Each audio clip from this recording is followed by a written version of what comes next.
자, 비트코인 쳤습니다. 안타! 2루타를 치고 59,320달러까지 반등하는 데 성공한 비트코인. 자, 주말 동안의 분위기를 띄워보려는 움직임이 보여지고 있는 가운데 이더리움도 4,300달러 선까지 올라왔습니다. 알트코인들 같은 경우는 돌아가면서 여전히 펌핑을 주고 있는데요. 아발란체의 성적이 두드러진 모습이 보여지고 있습니다. GKC 같은 경우는 뒤에 뉴스가 하나 준비가 되어 있는데 아마 그 뉴스 때문에 상승하는 것은 아닌가라고 생각을 한번 해봅니다. 자, 오늘 많은 정보는 나와 있지 않은 가운데 그래도 들을 만한 소식들 몇 가지를 한데 모아왔습니다. 자, 첫 번째로는 제가 또 실수를 굉장히 많이 하는 편인데 어제 실수가 나왔죠. 제가 요즘에도 좀 계속해서 해롱해롱 되고 있기 때문에 좀 실수하지 않도록 앞으로 계속해서 좀 집중을 해야 될 것 같습니다. 자, 아무튼 지금 호주 상황입니다. 호주에 계신 시청자분들도 계시다라고 하는데요. 자, 시드니 같은 경우 이런 식으로 시위가 일어나고 있죠. 대부분이 이 백신 패스를 반대하고 락다운을 반대하는 운동으로 알고 있습니다. 그리고 또한 호주의 펄스 같은 경우도 자, 완전 난리 났죠. 사람들 나와가지고 자, 과연 호주 정부는 어떤 결정을 내릴 것인가. 이런 상황은 다른 서방 국가들도 별반 다르지 않습니다. 유럽도 마찬가지고요. 인도 같은 경우는 기후변화 때문에 락다운을 걸겠다라고 하는데 락다운을 걸게 되면은 이 경기가 크게 흔들릴 수 있고 증시가 크게 타격을 받을 수 있기 때문에 그런 것 때문에 암호화폐 가격에도 영향을 줄 수 있다라고 말씀을 드린 바가 있습니다. 각별하게 주의하시면서 전체 상황을 살펴보셔야 될 것 같은데요. 자, 전염병 사태뿐만 아니라 미국 경기에도 빨간불이 들어왔죠. 전 미국 재무장관인 로렌스 서머스 같은 경우는 최근에 한 언론사와의 인터뷰에서 이야기하기를 미국 경제가 잘 작동할 확률은 15%를 넘지 않는다. 한마디로 지금 개판이다. 와장창창 다 난리가 났다라고 이야기를 하면서 인플레이션이 계속해서 대두될 것이며 경기가 좋지 않은 쪽으로 흘러가게 될 것이다. 연준이 주저하는 사이에 인플레이션이 심화되고 시장은 더욱더 위태로워졌다. 이럴 때일수록 강력한 통화정책을 펼쳐야 된다라고 이야기를 했는데요.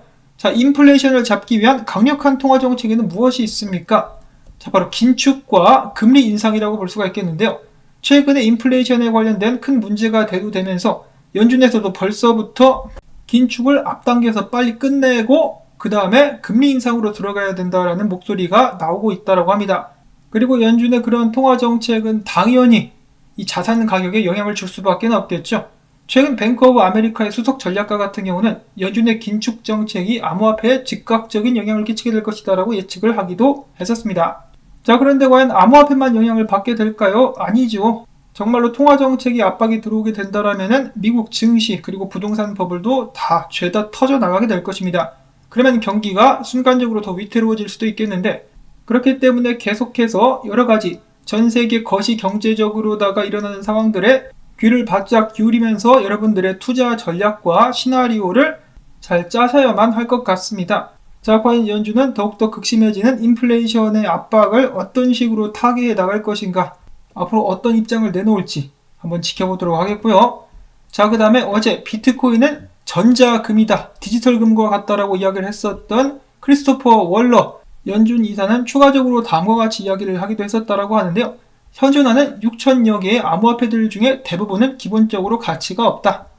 자, 근데 그 말을 부정할 수는 없겠습니다. 암호화폐는 누구나 만들어낼 수가 있는 것이고 나중에는 정말 실제로 활용이 되는, 즉 제대로 된 유틸리티를 갖지 않은 코인들 같은 경우는 사라지게 될 것이기 때문인데요.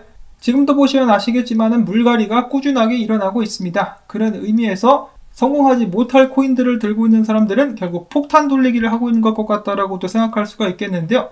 월러 총재 같은 경우는 이야기하기를 그럭저럭 앞으로도 잘 유지가 되는 암호화폐들은 전자금과 같은 존재가 될 수 있을 것이다 라고 예측을 하기도 했었습니다. 자, 그러니까 강한 자가 살아남는 게 아니라 살아남는 자가 강한 것이다. 앞으로 살아남게 될 코인들은 전자금과 같은 가치저장 수단이 될 수 있을 것이다 라고 그는 예측을 했었고, 비트코인을 야구카드, 예술, 비니베이비스 등과 비교를 하기도 했었다라고 하네요. 일단 가장 확실하게 알 수 있는 것은 비트코인이야말로 가장 안전한 안전빵 베팅이 될 수 있을 것이다 라는 것이겠죠. 그래서 포트폴리오에 비트코인은 어느 정도는 꼭 챙겨두시면 좋겠다라는 생각을 한번 해봅니다. 다음으로 이어서 코인텔레그래프에서 이야기하기를 비트코인이 56,500달러까지 떨어졌을 때 바닥을 쳤을 가능성이 높다라고 이야기를 하네요. 그에 대한 근거들은 다음과 같은데 계단식 청산 부재, 지난 4일간 약 6억 달러 상당의 비트코인 롱 포지션이 뚝배기가 날아갔는데 이것은 전체 코인 선물 시장의 2% 미만밖에 안 된다. 가격이 19% 떨어진 것을 감안해 봤을 때는 그렇게까지 큰 청산은 아니었다라는 것이죠. 만약에 과도한 매수자 레버리지가 있었다라면은 미결제 약정에 큰 변화가 있었을 것인데 그런 것이 없었기 때문에 바닥일 수 있겠다.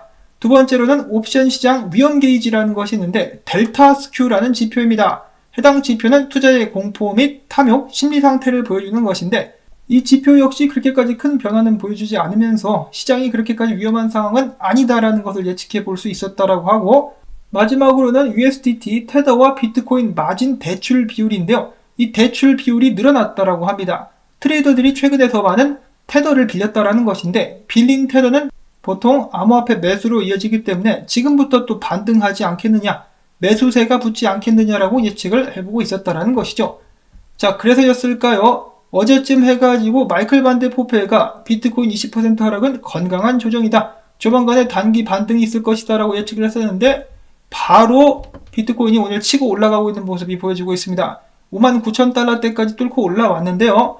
자, 근데 몇 가지 유의하셔야 될 점이 진짜 저항은 6만 달러대 있다는 것과 그리고 또한 주말 동안의 움직임은 그렇게까지 크게 신뢰할 수는 없다. 이 두 가지를 좀 유의를 하셔야 될 것 같죠. 그래서 완전히 비트코인 6만 달러 위에 안착하는지 주말이 지나고 나서도 그 위에서 놀 수 있는지를 계속해서 확인을 해봐야만 단기적으로 추세가 전환이 됐는지를 알 수가 있을 것 같습니다. 자, 이거 외에는 오늘 특별한 분석은 추가적으로 없었고요. 마지막으로는 빌보드 광고인데 왜 비트코인을 사야만 하는가? 자, 양적 완화를 하면 할수록 통화의 가치는 떨어지기 때문에 이 저축을 하는 사람들, 계속해서 저축했었던 금액의 가치가 떨어지고 있다는 것이겠죠. 그렇기 때문에 비트코인이 우리에게 필요하다. 그러한 훌륭한 교훈을 담은 광고다라고 볼 수가 있겠습니다. 자, 그 다음에는 기타 소식들 알아보는 시간 갖도록 하겠습니다. 이더리움 개발자가 이야기합니다. 이더리움 2.0의 정식적인 출시에 의한 이더리움 1.0과 2.0의 병합은 내년 4월 또는 5월에 시작될 것. 어마어마한 뉴스다라고 볼 수가 있겠는데 얼마 전에 이더리움 개발 재단인 컨센서스에서도 비슷한 이야기를 한 사람이 있었죠. 조만간에 이더리움 채굴이 끝날 것 같다. 이더리움 2.0 가즈아라고 강하게 외쳐보고 있는 것인데요. 내년 4월이나 5월이지만은 당연히 아직까지 정확한 날짜는 나오지 않은 상황. 그렇지만은 내년 1분기에서 2분기 사이 이더리움 2.0이 본격적으로 활성화될 수 있다라는 기대감을 갖게 합니다. 자, 한편 이더리움 역시 비트코인과 마찬가지로 강력하게 반등하고 있는 모습이 보여지고 있는데 비트코인과 마찬가지로 지속적인 상승을 이뤄나갈 수 있을 것인지는 계속해서 일단 지켜보도록 하겠습니다. 자, 이더리움에 대한 기대가 저도 정말 많이 되기 때문에 떨어질 때마다 조금씩 주워보고 있는데 과연 내년에 어떻게 될 것인가? 자, 그 다음으로는 크립토 비트코인 크리에이스의 알트코인 추천 왁스피, 최근에 잘 나가고 있는 NFT 및 게임 프로젝트인데요. 조만간에 한방 위로 더 한번 쏠 수 있겠다라고 이야기를 하고 있습니다. 자, 과연 왁스피의 상승은 일어날 수 있을 것인가 기대를 해주시기를 바라고요. 다음으로는 멍멍이 코인 시바이누가 온라인 전자제품 쇼핑몰인 뉴에그의 결제 수단으로 도입될 수 있는 가능성이 있다는 소문이 돌고 있다고 합니다. 어디까지나 소문이긴 하지만은 좀 가능성이 있어 보이기도 하는데요. 최근에 다시 한번 꿈틀꿈틀대고 있는 시바이누, 계속해서 암호화폐 시장의 개판을 주도할 수 있을 것인지 기대를 해보도록 하겠고, 그리고 앞에서 잠깐 언급됐었던 GKC 같은 경우는 본인들도 이더리움처럼 앞으로 3년 내로 작업증명에서 지분증명으로 전환하는 계획을 발표를 했다라고 합니다.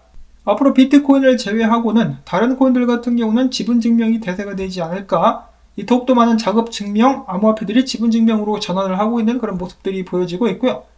마지막으로는 바이낸스 짜오짱펑이 바이낸스 본사를 싱가포르로 갈 것이냐, 두바이로 갈 것이냐, 아니면 프랑스로 갈 것이냐를 놓고 줄다리기를 하다가 최근에 짜오짱펑이가 두바이에 집을 사면서 두바이 쪽으로 바이낸스가 본사를 정하는 것이 아니냐라는 소문이 돌고 있다라고 하네요. 근데 그러든지 말든지 집 사서 좋겠다 임마. 자, 아무튼 이렇게 해가지고 휴일날 잠깐 동안 전해드려본 암호화폐 소식, 비트코인과 알트코인들의 선전을 기원하면서 오늘 영상은 여기서 또 마무리를 짓도록 하겠습니다. 좀 그래도 들을만 했다 싶으시다면은 토마토 힘내라는 의미에서 토마토밭에 물주기, 광고 영상 재생 및 좋아요 여러분들께 부탁을 드리면서 저는 다음에 새로운 소식 가지고 인사를 드리도록 하겠습니다. 안녕히 계십시오.